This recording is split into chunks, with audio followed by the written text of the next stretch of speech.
You're listening to the Golden Rule of Selling podcast. You'll hear interviews and advice from actual customers so you can learn more about the way they want to be treated and you can start outshining your competitors. I'm Katie Mullen, your host and personal sales trainer. I've got so much experience that smartphones weren't even invented when I started selling stuff. I'm glad you're here. I'm hosting a giveaway. I am so thankful to everyone who has listened and sent encouraging notes over the past few weeks.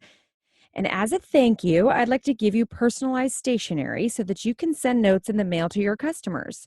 I am a huge fan of this sales tactic. I think writing a personal note and sending it in the mail to a customer to thank them for their time, for a meeting or presentation, or hopefully a big sale goes a long way. So here's what you'll do. Write a review wherever you like to listen, Apple, Google, whatever. Then drop me a quick email or connect with me on LinkedIn and send me a private message so that I know you're signed up for the contest. Then in a few weeks, I'll announce the winner and send you a message, and you can tell me where you'd like me to send your personalized stationery with your first initial on it. If you don't want me to mail you anything, I'll send you an Amazon gift card so you can order your own instead. Thanks again for all your support and encouragement, and good luck on the giveaway. Hi, this is Katie Mullen. Welcome to the Golden Rule of Selling podcast. I am here with Kenny Brown, who is an old friend of mine and actually a customer that I've known for 15 years, I believe, since I was just a fresh-faced salesperson getting into the medical device industry, and Kenny was one of my first customers. Anyway, he is the Biomed manager at Liberty Hospital, and he's very involved with the buying process. So I wanted to have him here today to talk a little bit about his experience with salespeople so that you guys can hear it directly from a customer who deals with salespeople a lot and does get annoyed by salespeople and has some really great thoughts on, just the right ways to interact as a salesperson. So Kenny, welcome. I thought you might kind of explain to us a little bit about how you are involved with the buying process and tell us a little bit about your position there. Okay, well, I've been here for 39 years as of June 1st. So people know me here, and I do have a part of the process of purchasing medical equipment. It has to go through me in order to get signed off and get bought. So my role is really to evaluate the equipment, as far as service and parts availability and the history, ask questions like, do you publish a mean time failure, and, all of the more technical side when it comes to caring for the equipment once you've bought it. As far as my interaction with salespeople, I guess, you ask me what my pet peeve is. My pet peeve, I suppose, is don't try to go around me, just tell me about your equipment. I run into salespeople who like to only deal with the clinical side, and that's not all of the process. Right. So, and just to explain to people who maybe aren't in the medical field, there's really three aspects of a call point for a hospital. There's the technical side, which is what Kenny is involved in, and then the clinical side, which is more like the nurses, and then there's the purchasing, which are the people who actually, submit the POs. So as Kenny was saying, it's really important to cover all three aspects of the calling process. True. Yeah.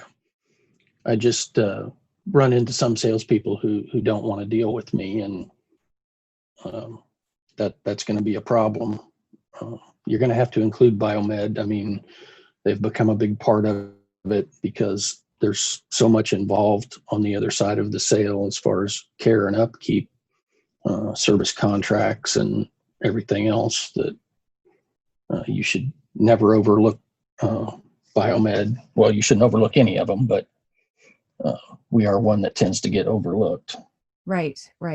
Well, and I will say you're like the dream, customer as far as you're so easy to work with. So I feel like that is saying a lot for, if somebody does go around you and that, couldn't be upsetting for you, that says a lot to be able to upset you. So, well, it doesn't upset me. It just really slows the process. I don't take it personally. It it's not going to get done unless you include Biomed. So Right.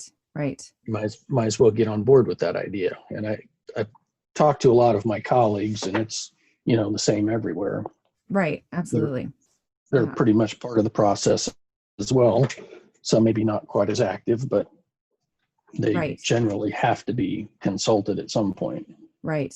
Well, and I found when I was selling to hospitals that Biomed's actually the best place to go because they know everything about all the equipment, and they're much more willing to just have that initial conversation than nurses who are more on the floor, and so it's really smart to get in and talk to Biomed, I think. So okay, well, that's a good top pet peeve. Now, how often does somebody actually call you on the phone that you've never talked to before, who's truly just a cold call, who's trying to introduce some new piece of equipment or new technology to you? It's more often than you think. I mean, I get a fair number of cold calls, but some of them are emails, uh, true phone calls.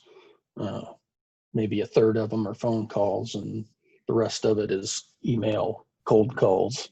And do you have a preference of whether you get the email first or the call first? I'm more likely to ignore you in an email than a call. Right. So when you get those calls, how often, or what would you say generally your scoring is of how the performance of a salesperson from like a 1 to a 10 on average? Do they do a good job, or is it sort of not not as good? Um, it's hit and miss. I mean, some of them are really good at it. Um, the ones I guess that I like the best are the ones who are respectful of my time and, get right to the point and, you know, tell me what I need to know and then offer up, a link to their website, or they email me information, or, some file that I can open and look at myself. Right. I guess it's kind of the way I like it. You Right. call me up, we can talk real quick, and then if I'm interested, I'll look at your stuff. Right. So when you would describe a bad call, somebody that didn't do a good job, how would you describe that? They don't do a good job of getting to the point, and I'm pretty soon wanting to get off the phone. Hmm. Uh, they And they don't do a good job of explaining why they're calling, or what they're selling, or you know right. Okay. to get to the point. And what about the You know, emails? Has there been any emails that stick out to you that would make you want to be like, oh yeah, I would like to call this person? yeah, I guess the ones that they have good information, uh, that's you know right to the point, not something that I got to read a long way through to get the general idea. Some of them have, like slides where in 3 or 4 slides, I totally get where this product's going, Hmm. and that makes me look at it. That makes me get interested. Okay. I mean, if it's relevant, sometimes Sure. it's just not relevant to me. Right. But I mean, if it's relevant to my job and to this hospital, and they can present it, in 3 or 4 slides that make me wonder and want to go to their website or want to get a phone call. Right. And That's what works for me. yeah, that makes sense. And you and I had talked about this earlier. So explain, now that coronavirus has hit and hospitals are, hit so hard, are you still looking at equipment? Is this all still applicable in this time that we're in right now? Well, it is. Most hospitals, and this one included, have put capital purchases on hold, other than things that are absolutely required. You know, Right. the first question you get is, can you continue with what you have? Can you support what you've got? And that's kind of where it starts. But we're still looking at technology. We're not saying, okay, it's all out. We're going to get by with what we got for the next 2-3 years. We Right. know that we understand that we have to have technology and move our technology forward in order to stay competitive. So yes, we're still looking. The question about how does what's that going to look like? I can't really answer that yet, because I don't think we're there. We don't take a lot of sales visits. We've talked about with some of the people who we need to talk to about meeting them somewhere besides the hospital, maybe at a Right. restaurant or something like that. Do a lot of Zoom meetings. I mean, that's become a big thing. Right. And if you can share your screen with me and show me what you would show me in person anyway, that works pretty well. Mm-hmm. I can work with that. Right. Okay. Yeah, and I think that's really important for everyone to know, because I've been hearing from reps that they're really worried to continue to call their customers because they feel like they're annoying them, and they feel worried that the customer, doesn't want to talk to them because everything is just so different. So I think it's really important for everyone to know that people do still want to see the new technology, and may not be tomorrow that they're ready to buy, but it's important to stay in front of that customer. Yeah, I do want to stay in contact with my sales reps and, hear from them. I have no problem with, quarterly check-ins or whatever. Um, I've talked to you about this before. The way that I view all of these is you're partnering with us. And if you're just selling to us, then you're not going to be successful with me anyway. You need to come at it like you're going to partner with me to accomplish our goals at this hospital. Asking me, where are you going? Where do you see this down the road? What's your plan? And I've generally got a 3 to 5 year plan on medical equipment. And if you know, come at it as my partner and want to help me get to my goal, then that's what works for me. That's what I'm looking at. That's what I'm looking for. Right. Yeah, I mean, I think that makes sense. It's all about the long term. So, like, I had a customer a long time ago who was, just saying, we're never going to buy from you. It's never going to happen. You're welcome to call me, but it's not going to happen.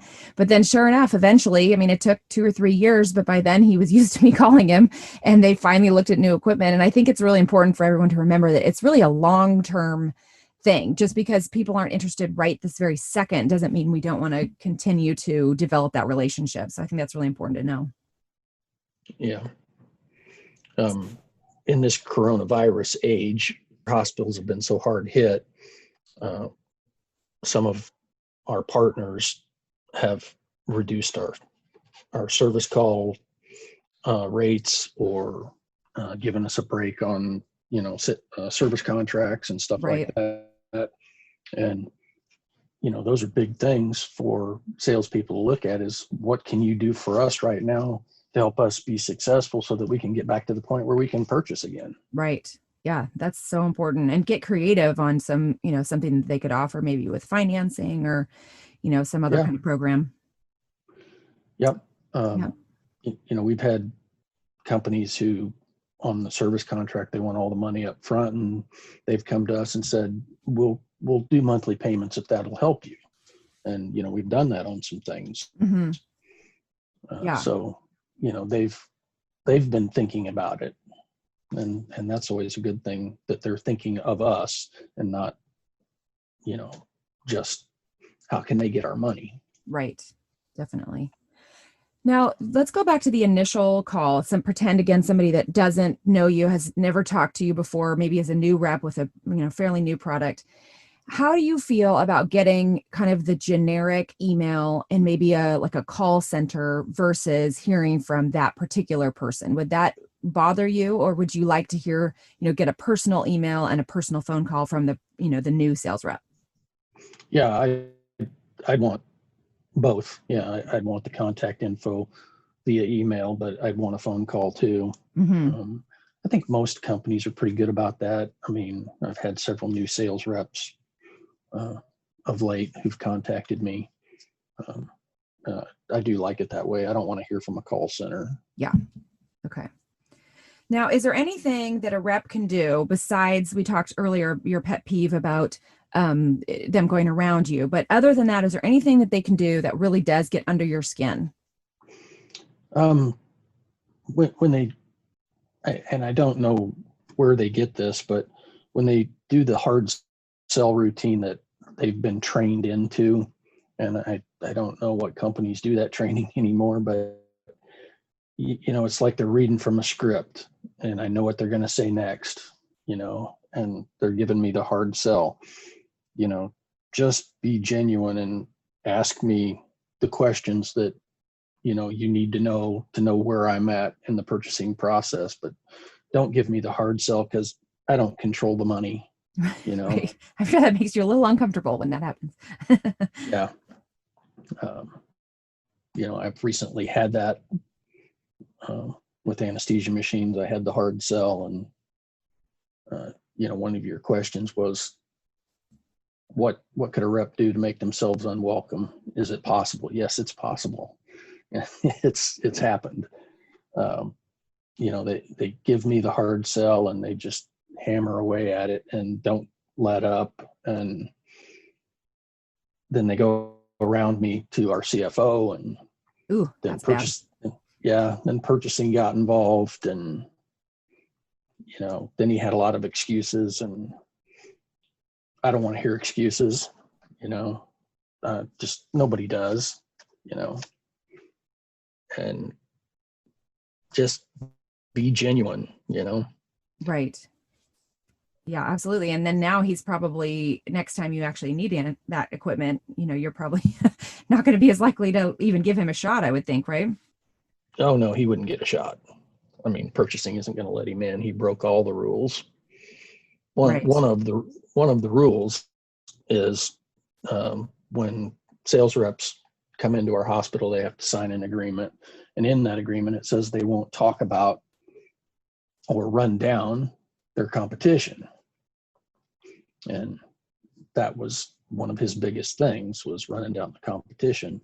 I don't want to hear that. I want to hear why your equipment's good and how it's going to help me, not why you think the other guy's bad.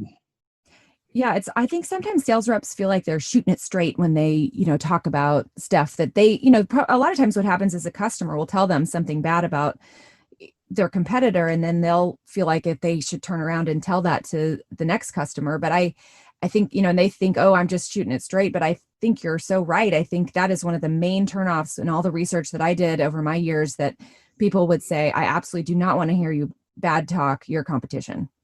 You can mention your competition when you're making a comparison, is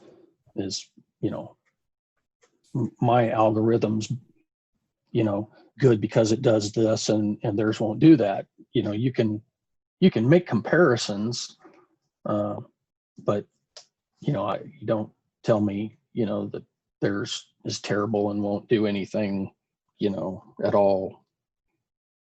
Right. That's stuff I don't really want to hear.